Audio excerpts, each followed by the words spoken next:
Good evening, everyone. It's a great pleasure to be here in Sri Aurobindo Society to talk about a new concept in cardiology called enhanced external counterpulsation. And doctor has given a very good preview on EECP even before I give a talk. And today, rather than introducing exactly about EECP, I want to give you some idea how this EECP concept has evolved and why there is a requirement for another treatment in cardiology when already there are certain treatment which is well established. So whenever you heard a heart disease, a terminology heart disease, immediately what comes to your mind is a bypass surgery or an angioplasty or a fear of death. And the fear of death is directly equated to the blockage. So whenever you said a blocked artery, then the fear automatically trips in and said that you are going to get a heart attack or I'm going to get died. Now, from 2010 to 2020, it's a very bad year for cardiologists. The reason is many trials came out with negative results showing what we believe is not absolutely right. But the fact is, even though there are clinical data where against practicing angioplasty and bypass in wide variety of patients, still the cardiologists have not changed. The practice is not changed, but the data has changed. This is a greatest misery in cardiology.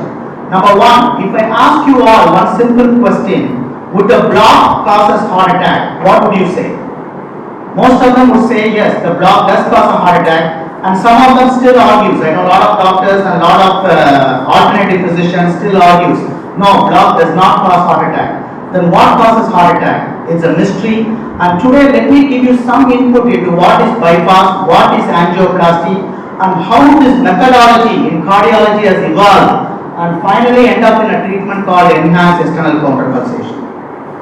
So understand the blockage, you should know what are the treatment which is available to improve the blood flow beyond the blocked artery or to dissolve the blockage. This is what many of them claim, that they can able to dissolve the blockage. These are all wrong concepts in cardiology which make cardiology as a big private or corporate industry. Now come to bypass surgery. The bypass surgery was first introduced in 1950s. Now why did he first introduce the bypass surgery? Because initially in 1950s, if a person get a heart attack, the only thing we can tell them is, please stay home, don't move for 2 or 3 weeks, let this automatically pass. This is the only treatment available in 1950s. Then we had some medications like nitrates which can dilate the blood vessel, increase the blood flow. Now, once this bypass surgery was introduced, now what the bypass surgery does is, they take a graft. The graft can be an artery or a vein. So where do they take the graft from? From the leg. If you see here, so in this figure you can see there is a graft which is a red one. So the graft can be taken from your leg, which is called the saphenous graft. Then they went ahead and took the graft from the thoracic cavity, which is called the internal mammary graft. And then they take a graft from your hand, it's called the radial graft. So why did they take a graft in different part of the body? It's very simple.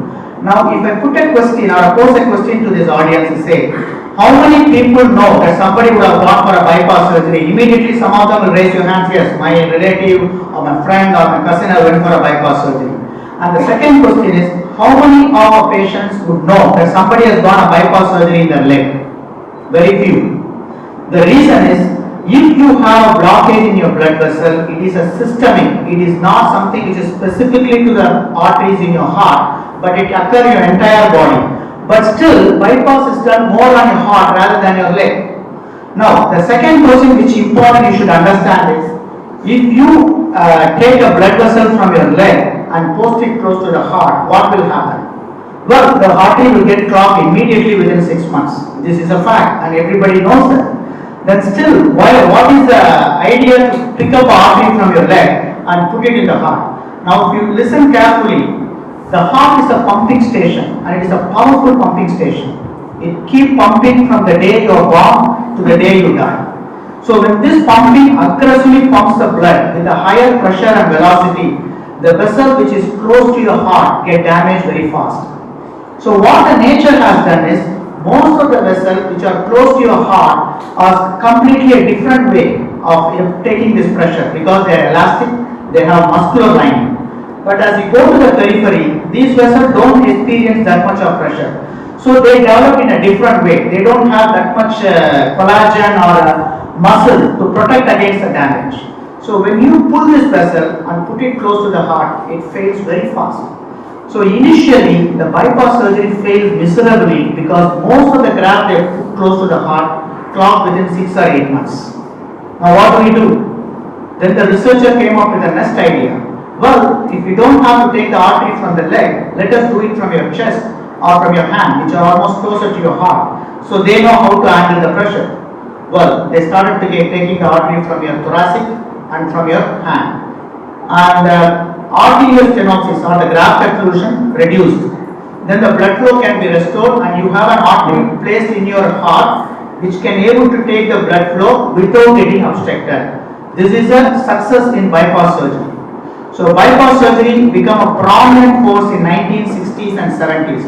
Within 2 years of introducing bypass surgery, 4 lakh surgery has been done across the globe. That's a big number in a very short period of time because there is no research. It's just like COVID. We don't have a long-term effect on the COVID vaccine, but still we start practicing COVID vaccine for everybody. Similarly, bypass surgery has not shown a long-term effect, but still 4 lakh surgeries is done in 2 years. Well, that didn't stop there because when doing a surgical procedure like bypass surgery, many patients do die in early age.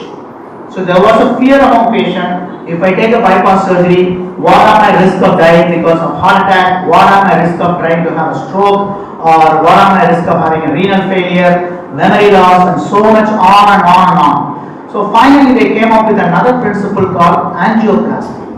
So angioplasty evolved into another mode in cardiology with the same objective of bypassing the blocked artery.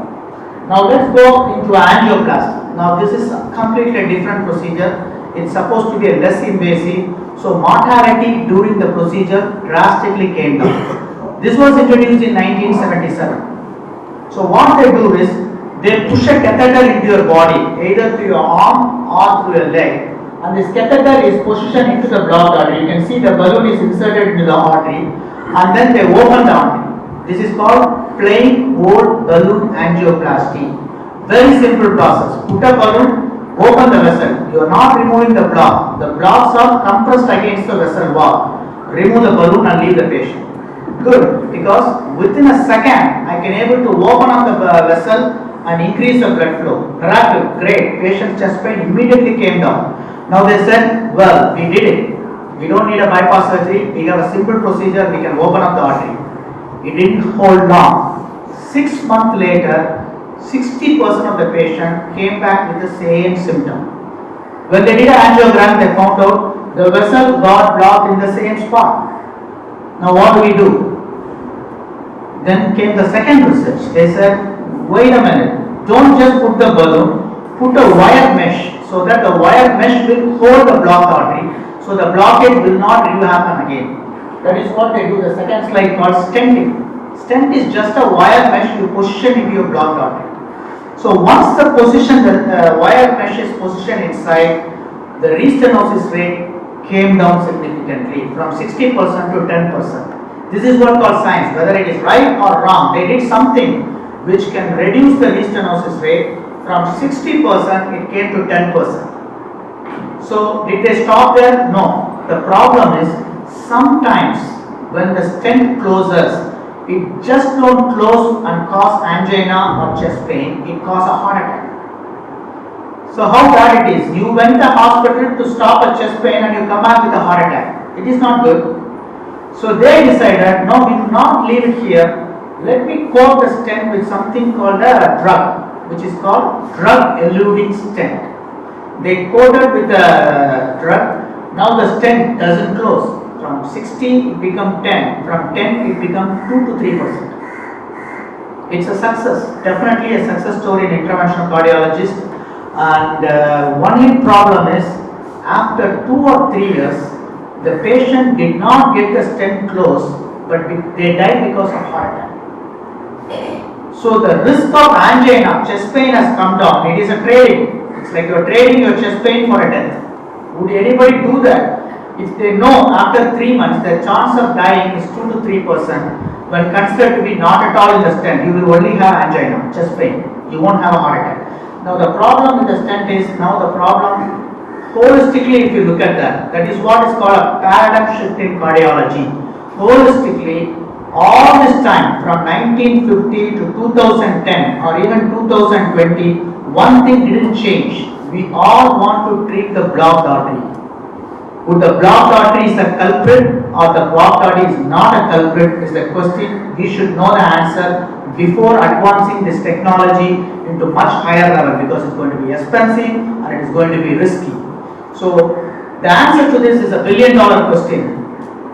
Does blockage causes heart attack? Some of them say yes, some of them say no. The answer is yes and no. The problem is, you don't apply your mind or interrogate deep into this question. Does blockage causes heart attack? Let me rephrase the question now for you. It is not blockage causes heart attack. Is it whether the severity of the blockage is directly related to your heart attack? You have three persons. One has a 60%, one has a 70%, one has a 90%. So if your theory is right, 90% would get more heart attack and 60%, 30%, 20% get less heart attack. Very easy to prove. But in fact, it is a 10 to 20% gets more heart attack than a patient with 90% blockage. So the question is not about severity. Blockage is not directly related to heart attack. Now, how would you, because now you are going to question me, doctor, it is a big industry, everybody knows there is a cath lab, there is a corporate hospital close to me, there is a hospital where they can put a stent or bypass surgery. Everybody knows blockage is not, blockage is a reason for heart attack. Why do you deviate? Now, this is why science is very tricky. There are two things in science. One is opinion. I can put an opinion to you. The opinion is based upon the experience which I gained from a particular field. But the experience could be wrong, my opinion could be wrong because it is not supported by data. So when a doctor said this, you have to find out whether it is an opinion or a fact. Fact is something which can be proven by data and science. I cannot lie on a fact, but I can lie on an opinion. So here, let me give you the fact. So they need to find out, because it's becoming a relative headache for every interventional cardiologist. Why is this question keep coming? Blockage is not going to be a cause of heart attack. So simple way is do a trial and find out. It's not that difficult. It's a multi-billion dollar, it's more than $3-4 billion a year has been spent on bypass and angioplasty. Could they not spend $100 million to find out whether it is true? These people who are claiming that block is not a cause for heart attack is yes or no? Yes, they did. In 2019, a paper came out checking if you do bypass and angioplasty, the outcome, do I reduce the heart attack and death? The answer is no. So this is what a clinical trial has given a evidence that bypass and angioplasty will not save you from getting a heart attack or death, but it may provide small improvement in quality of life. If I tell you everybody to go for a bypass and angioplasty, maybe there is a 3 or 4% death, but if you do it, you will get a small improvement in quality of life. Would you do it? Nobody would do it. I would say I would go to Unani, I would say I would go to homeopathy, or I would say Ayurvedic, I will go for massage, anything I will do. Why would I go for a bypass to reduce just a chest pain? So this is what happened in a trial called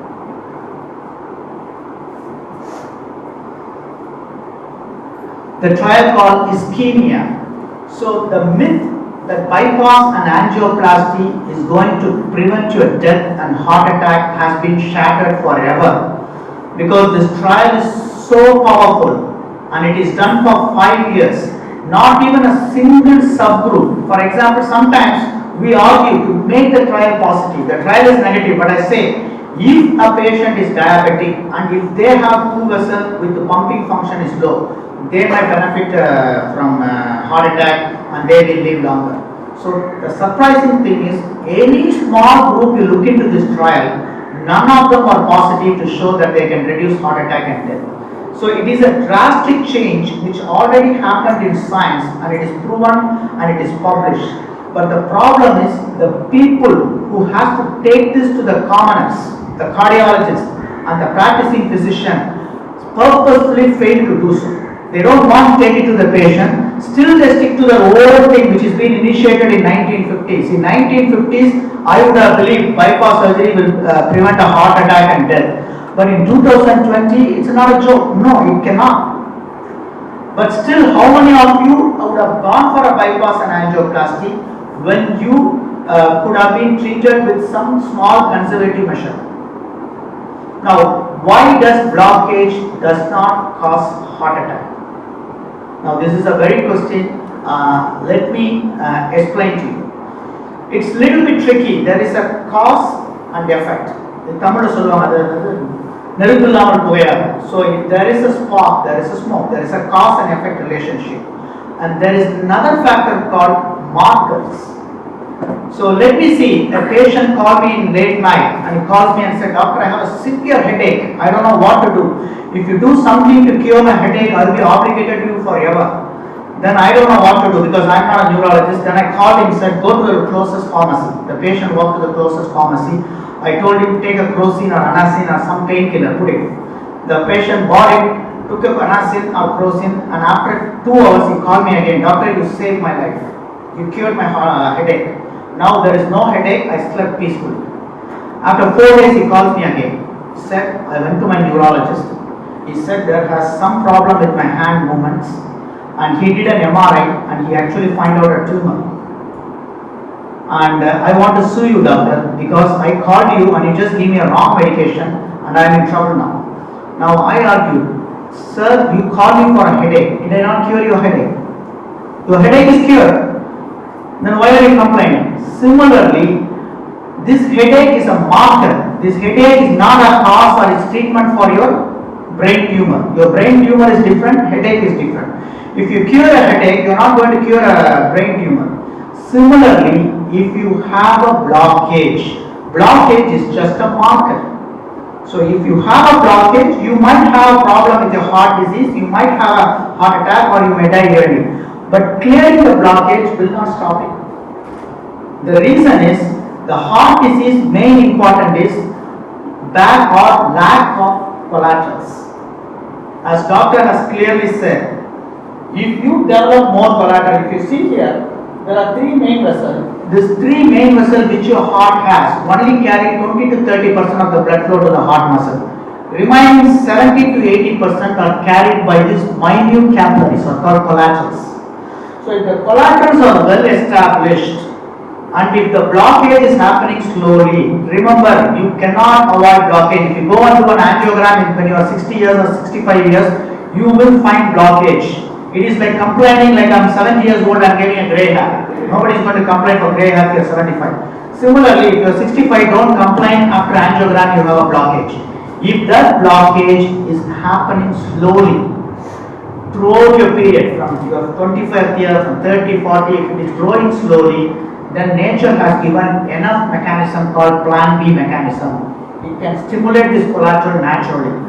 And this collateral can bypass the entire blockage which you have developed over a period of time.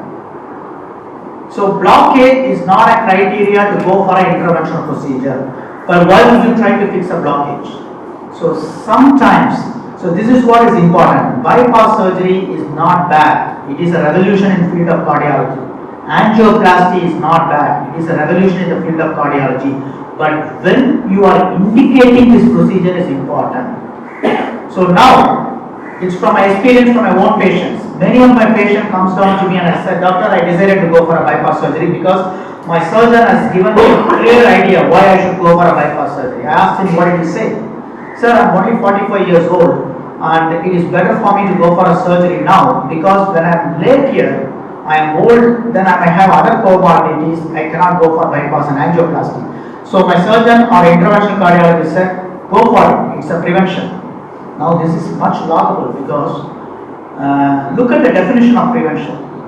If I ask you prevention, I will tell you walk, stop smoking, reduce your weight, eat well, change your lifestyle. These are prevention. Is doing a surgery is a prevention? It cannot be. How can a surgery be a prevention? So let me take an anecdote so you can easily understand. Let me see, I met a badminton player. So he comes to me and said, "Look, doctor, I'm active, but I'm worried I'm going to get a fracture because I use very often my right hand and I don't want to fracture my right hand because that's my life." Well, I can give him a prevention strategy. I can say, look sir, wear a proper shoe. It should have a proper friction, so you won't fall on the field or on your tennis ground. And you make sure you don't run fast. And so many ideas I can give. Make sure your eyesight is good, so you don't bump into something else. But if I call this patient and I said, look, I'll give you a suggestion. Put a plate on both your hands, surgical plate. So even if you fall, it won't break. Could that be an answer? Well, I can prove it by science that if it works. Take 200 patients and put them on a plate on the right hand. And in the 200 or let's say 500, only 2 of them fall. And the 2 guys who fall without the plate has a fracture. And 2 guys who fall with the plate, only 1 guy has a fracture. Now I can prove it by science. I am saying there is a 50% reduction of fracture if I use a plate as a preventive measure in patient with in people who play tennis. Now the question is aggressiveness. This aggressiveness is eating into everything. You have enormous potential to develop collateral. You have enormous potential to retain life as it is. But the problem is the aggressiveness you go on in the field of medicals or in the field of medicine or treatment actually spoils you. In fact, we have seen, I don't want to be very bad also, in government, everybody is worried about government treatment. They said if you go to the government hospital, they don't let you leave because you died because of no treatment. In fact, in only one place, the government has did tremendous job is COVID. Many of the people who went to treatment in government hospital was saved without any mortality, but the mortality was very high in the private hospital. The reason is very simple. In government, they didn't do anything. The patient was remained. They were asked to take some whatever it is. They didn't intervene. They didn't give steroid. They didn't give an antibiotic. They said you might have some cough. You might suffer a little bit of chest pain. Leave it a little bit, and 3rd day they are fine. So here the problem is aggressiveness. Bypass and angioplasty is indicated as an extreme step when nothing could be able to help you to relieve your chest pain or shortness of breath or quality of life is too bad. Now, surgery could get you back on your feet. Angioplasty could get you back on your feet. But definitely not when you are okay. I have seen people who are walking for 2, 3, 4 kilometers are undergoing for a surgery to improve what? There is no indication at all. No textbook says they should have gone for a bypass and angioplasty, but they do.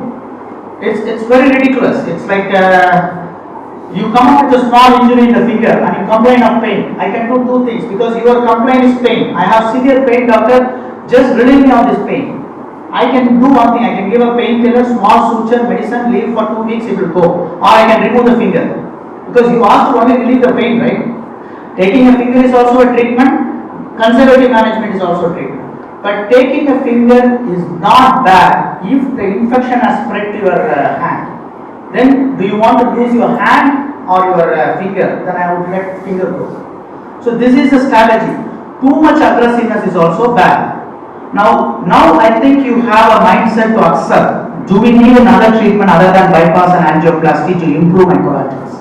This is where EECP comes in. So EECP is a simple procedure which is utilized the nature's way of improving the blood flow to the heart muscle in a natural way. I'll just give you a small demonstration because you know what happens during the treatment. Here there is a physician who is taking the blood pressure. If you look at the cuff, the blood pressure cuff they are putting around his arm, and he takes the blood pressure. I think we can see the video because whenever a treatment for cardiology, people are threatened because it's a cardiac treatment. Something will definitely be invasive. So it's absolutely a non-invasive treatment. So I'm just showing you the way how they treat the patient without any pain. It's an outpatient procedure. You don't have to get hospitalized.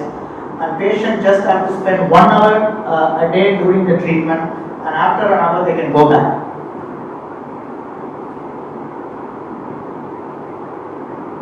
So now we are making him to lie down on the treatment table.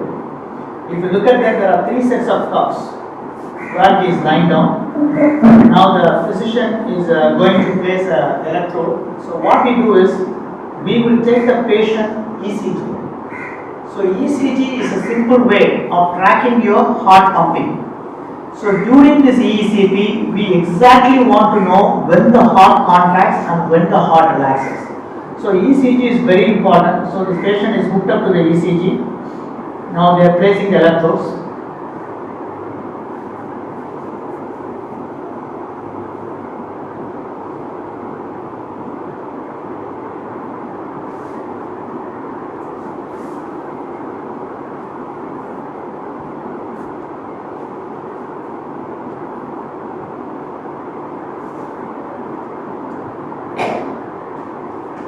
So many of the patients who undergo this EECP treatment usually have chest pain, shortness of breath, pumping function is poor, or they might have multiple vessels.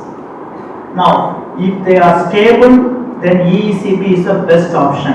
There is another condition called unstable. If you have a heart attack, now this is where surgical treatment is important. If you have a heart attack and if the blood flow still cannot be restored, your heart muscle is damaging in a progressive way. Every 10 minutes there is more and more damage. Then you need to intervene to stop the damage. But in stable patients who walks for 15 minutes and getting chest pain, shortness of breath, lack of energy, and all these things, whether it is a single, double or triple vessel disease, can be simply managed by conservative management. Now he is tied up and now the ECG has been tracked. Now he is putting the machine on. So you can see the cuff started pumping, so the blood flow in the leg is pushed in the reverse direction. So the blood flow in the leg is pushed in the reverse direction, so the blood towards the heart muscle started increasing. So it is just a stimulation of an exercise. Next slide. Next video. Now when I say stimulating an exercise, 1 hour of EECP treatment the patient undergo is equal to he is running around 8 to 10 kilometers. So much of blood flow is increased across his body. Now you can see the animation here. This can be very easily seen now. The cuffs inflates. You can see the major vessels are in the leg.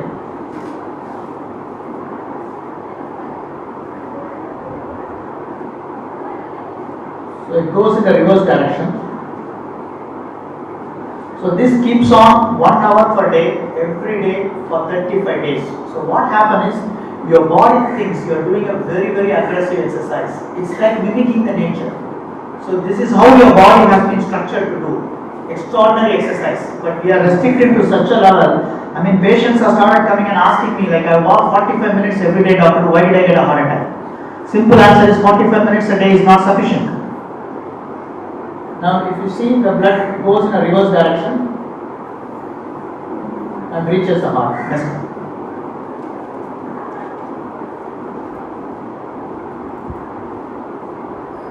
So this gives you an idea what exactly happens in your heart.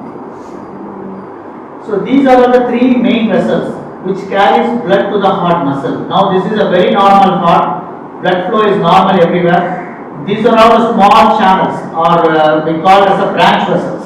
So there is extensive collateral which we don't see in angiogram. So this is not the 3 main vessels. Millions of small collaterals are already going across your heart muscles, which cannot be visualized by a normal angiogram. So if there is a block, now they will show you a block here.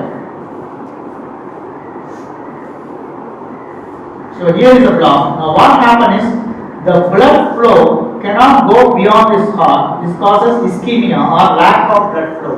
When there is a lack of blood flow, the patient started experiencing angina. That's chest pain, shortness of breath, lack of interest in doing activities. So a lot of atypical symptoms. Patient becomes sedentary because he's afraid anything he does is going to trigger the chest pain. So this is called the ischemic area. But what we do in EECP is, now the blood flow is increased not only here, everywhere. When the blood flow increases with higher velocity and pressure, you can see the small collateral started showing up. Once the collateral is established, this collateral can enhance the blood flow to the ischemic area. So once the collateral is established and ischemic area is getting more blood flow, the ischemic area slowly started vanishing. So the patient chest pain goes down and he can able to do walk more distance, and all the symptoms will come down. So So this is a simple way of improving the blood flow without undergoing a bypass surgery or an angioplasty.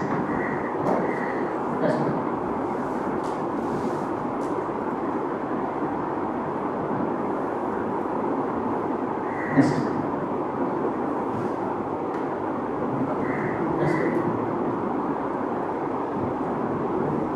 So this is a trial which I was talking about called ischemia. I think you should all Google out and see. There are a lot of articles which has been published in 2019, which is a $100 million project which has been taken from United States of America, and they published a result stating comparing to patients who are only on medical therapy with no bypass and angioplasty, compare them with the people who have undergone bypass and angioplasty, both the group, the risk of heart attack and death remains the same.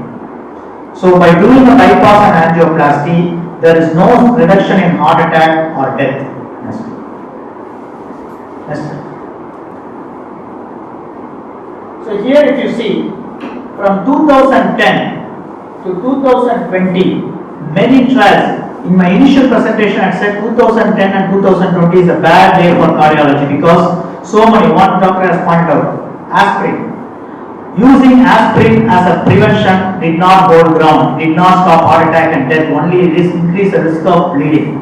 Second, using statin or anti-cholesterol drug as a prevention did not hold ground because it is only causes liver dysfunction, muscle pain and all other complications with no reduction in death or heart attack. Third, vitamin D. Many people are taking vitamin D throughout their life thinking vitamin D can able to prevent heart attack and death. That has also proven not to be right. In fact, many of the people with vitamin D has gone for a hypervitaminosis and causes other problems rather than preventing anything. Third, omega-3 fatty acid. People thought taking fish and omega-3 fatty acid would save themselves from heart attack and death. That also has shown to be negative because taking omega-3 fatty acid has shown any reduction in death or heart attack. So what is the problem in all this trial? Because the trials are all randomized. First time they are putting a head-on trial with placebo and control. So when the trial has been scrutinized and properly powered, many of the assumptions we had before was able to show it have null effect because it has no effect on anything on the mortality. So the only thing still which hold good is constant exercise. If you do a regular exercise every day, not 15 or 45 minutes, it should be much more than that. Because our genetic makeup only remember our ancestor, which was 40,000 years ago. We are only hunters and gatherers. Every day they used to run 20 to 30 kilometers, which is not possible here because we have reduced our capacity to 20% now of what we are actually. Because of this lack of exercise, lifestyle diseases started cropping in. All the risk factors for heart disease, obesity, lack of exercise, sedentary lifestyle, diabetes, hypertension, hypercholesteremia, all put together can all be controlled with regular exercise. So what we are doing with the EECP is just because you are not able to do exercise on your own, you have to spend money to do it on the system. That is the only difference. So this EECP could able to significantly improve the blood flow irrespective of how many blocks do you have and can enhance your quality of life as well as prevent you from myocardial infarction, heart attack and prolong your life. So with this I conclude. The idea of enhanced external counterpulsation is current management for heart disease, even though our high tech has been highly utilized across the country and across the globe. Recent trials have clearly shown they all have no effect in patients who are stable.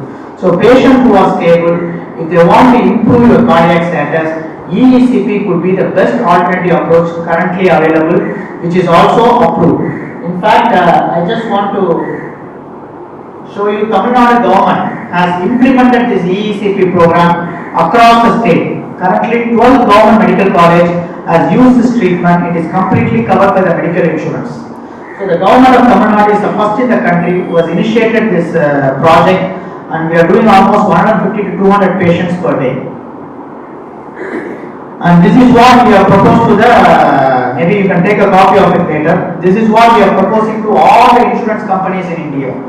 If this has to be signed by the patient, because these are all the facts, it's not opinion. If you want to go for a bypass or angioplasty, you should know that it is not superior to any medical management and it cannot prevent heart attack and death. If you sign before going for a bypass and angioplasty and if the insurance can amend that in the document, I think the number of surgical procedures in India and globe would drop at least 80%. Thank you.